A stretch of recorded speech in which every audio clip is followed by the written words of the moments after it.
Hello everyone. In last video we were discussing about the autotrophic nutrition, different factors influencing this type of nutrition. In today's lecture we will discuss about heterotrophic nutrition in animals. So the very first part of heterotrophic nutrition will be started from nutrition in amoeba. We all know very well that amoeba is an aquatic protozoic microscopic unicellular organism which feeds on microscopic bacteria, food of plant which are floating in the water by the process of phagocytosis.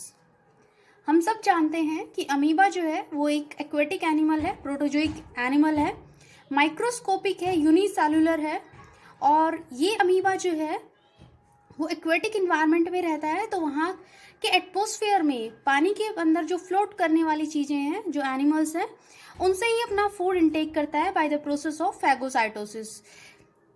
अब बात आती है कि nutrition amoeba के अंदर जिस तरीके से होता है उसके अंदर स्टेप्स कौन कौन से इन्वॉल्व होते हैं। So the very first step in the process of nutrition during in amoeba is ingestion.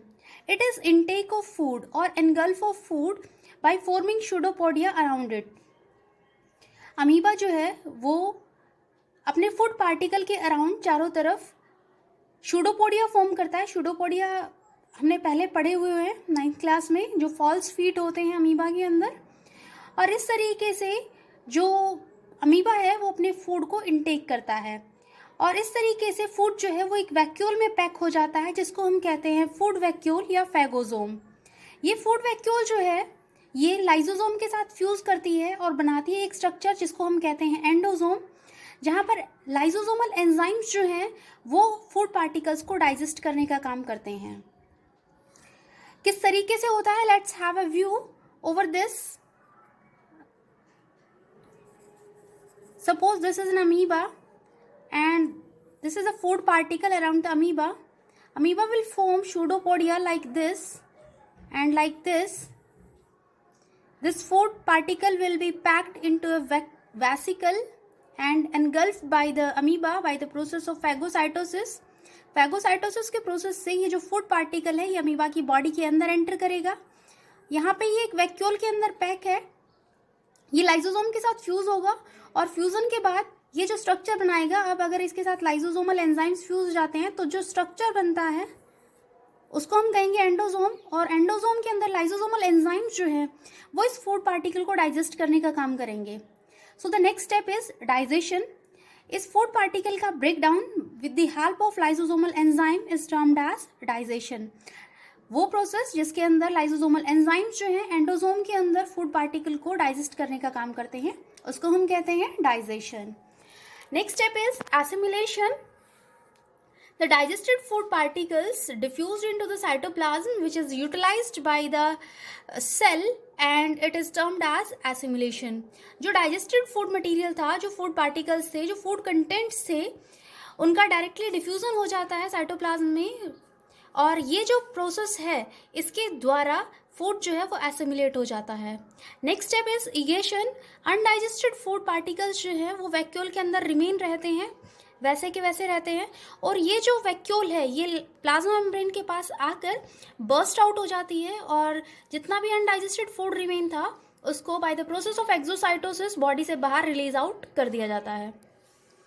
Next is nutrition in human. Let's have a view.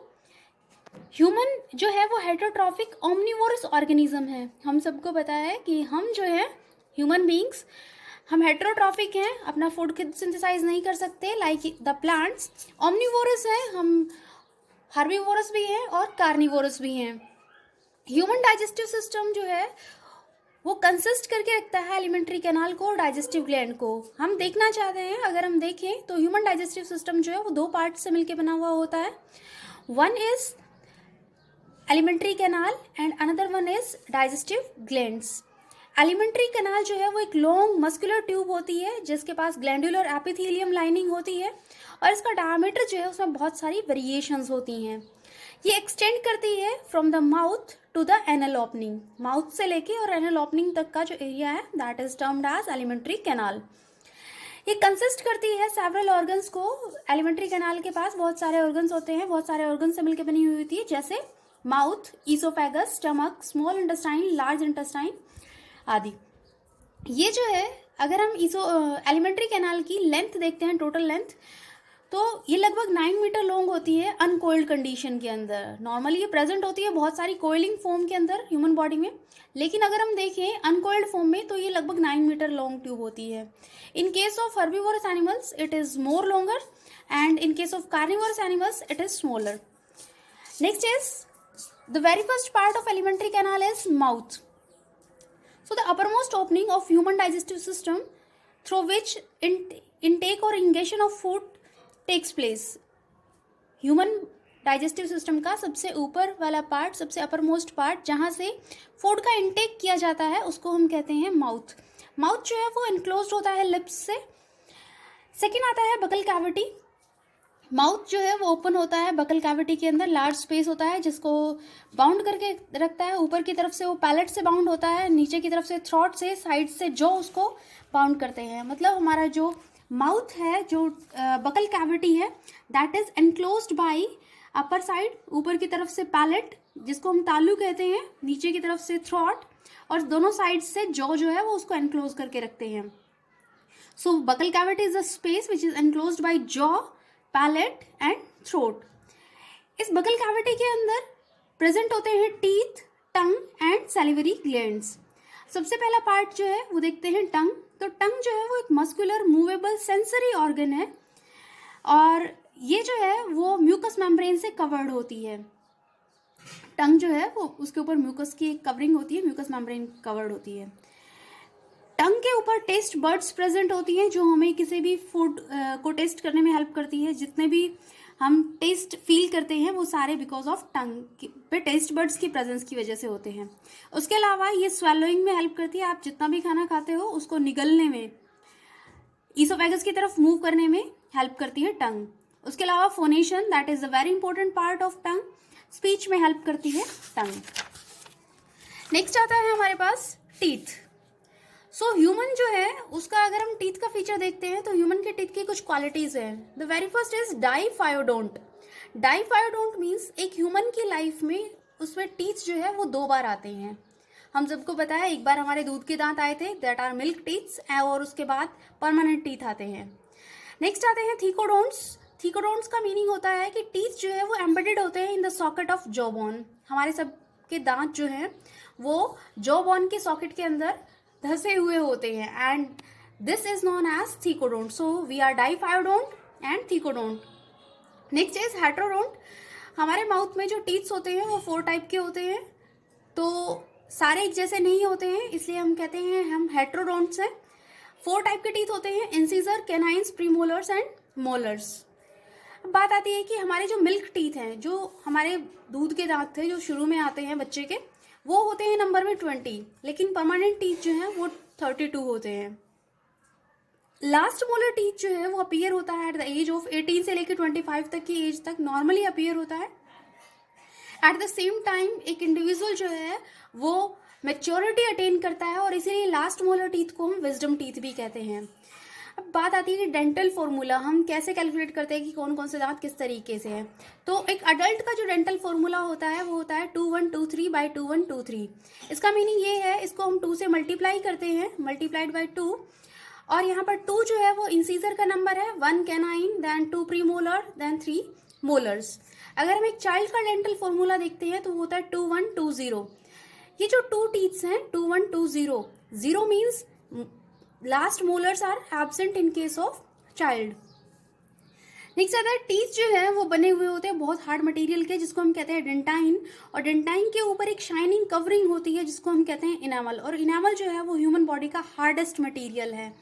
हम सबको बताया कि हमारे दांत के ऊपर जो शाइनिंग कवरिंग होती है वो इनामल की होती है, और हम जो इतना भी कोल्ड ड्रिंक पीते हैं या फास्ट फूड्स लेते हैं उनकी वजह से ये जो इनामल है ये डैमेज हो जाता है. नेक्स्ट आता है, उसके अलावा जो होता है इसके अंदर डेंटाइन के बाद एक पल्प कैविटी प्रेजेंट होती है डेंटाइन के इनसाइड पार्ट में, और इसके पास ब्लड वेसल्स और नर्व्स जो हैं वो प्रेजेंट होती हैं. एक साथ है डेंटल प्लाक। तो डेंटल प्लाक क्या होता है, आपने देखा होगा, destruction of enamel and dentine bye acid. Enamel का डिस्ट्रक्शन हो जाना, खत्म हो जाना, डिस्ट्रॉय हो जाना, और डेंटाइन का धीरे धीरे डिस्ट्रक्ट होना स्टार्ट हो जाना, इसको हम कहते हैं with the help of acid. अब ये एसिड बनता कैसे है, तो हम जितना भी खाना खाते हैं, अगर हम टीथ की प्रॉपर क्लीनिंग नहीं करते हैं तो उन फूड पार्टिकल्स के साथ कुछ बैक्टीरिया जो है वो ग्रो करते हैं।